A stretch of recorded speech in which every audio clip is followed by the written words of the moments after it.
Hi, I'm Beat Farmer from macrobeat.co.uk. It hasn't been a big week in terms of direction move, just still a lot of flip-flop between complacent buying of equities versus the realization that the data is really super weak.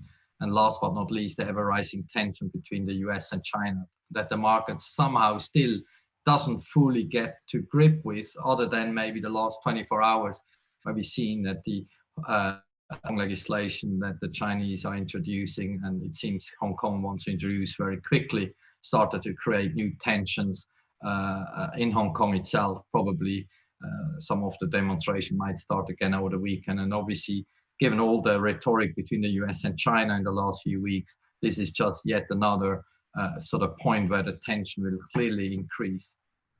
In terms of the US-China situation, or estimating how sort of cold that relationship has become. And I really would almost go as far as say this is a sort of new Cold War type of relationship. I think the only reason that Mr. Trump isn't a lot more vocal at this point in time has probably more to do with the timing of the election in November 2020.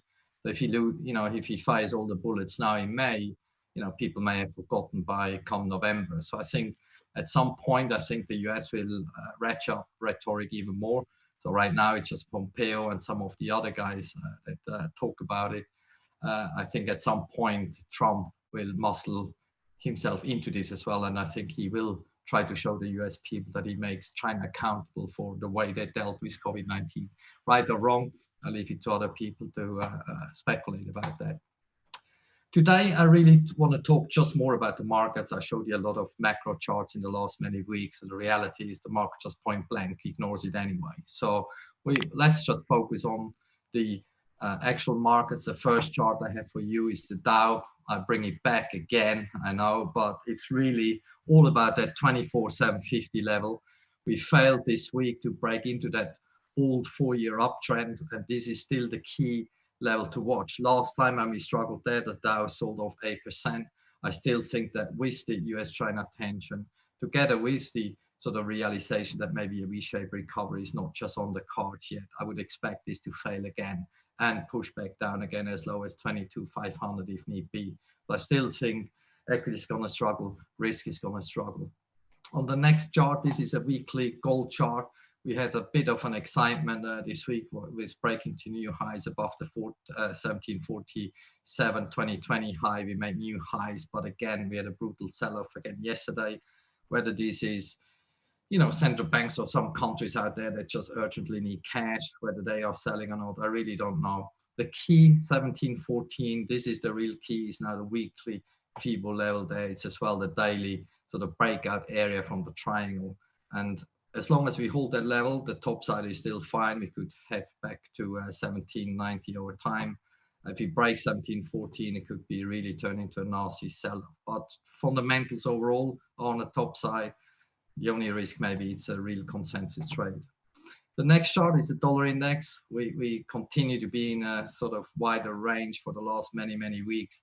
But I just get the sense that the dollar is preparing to potentially roll over to the downside. I still expect the dollar to fall 5 to 10% in maybe the next few months. It's been a tough start because of the risk off, but I think the dollar eventually is going to leak. On the next chart, this is a euro dollar monthly. I just zoomed it so we see it very well. This is now the third month where this massive trend line back to 2001 has held. I think that Macron-Merkel deal is really something to look out for. It would be a big milestone if that deal would get through, as it would almost be a bit of a fiscal union in that sense. And this would be a big story for the euro and for Europe. And I think this could actually be the start of a bigger move higher in the euro, and wouldn't be surprised to be at 115 as high as 118 in the next few months. I really do think the dollar is ready to roll over. Last but not least, this is just an Aussie yen chart, which I have to sort of signal the risk rally that we had. So the bounce off the lows was around 15%, getting a little bit into trouble. So I think maybe the risk rally is coming to an end. This is really it in market terms. I'm still a risks rally seller, and I wish you all the very best. Thanks very much indeed. Bye-bye.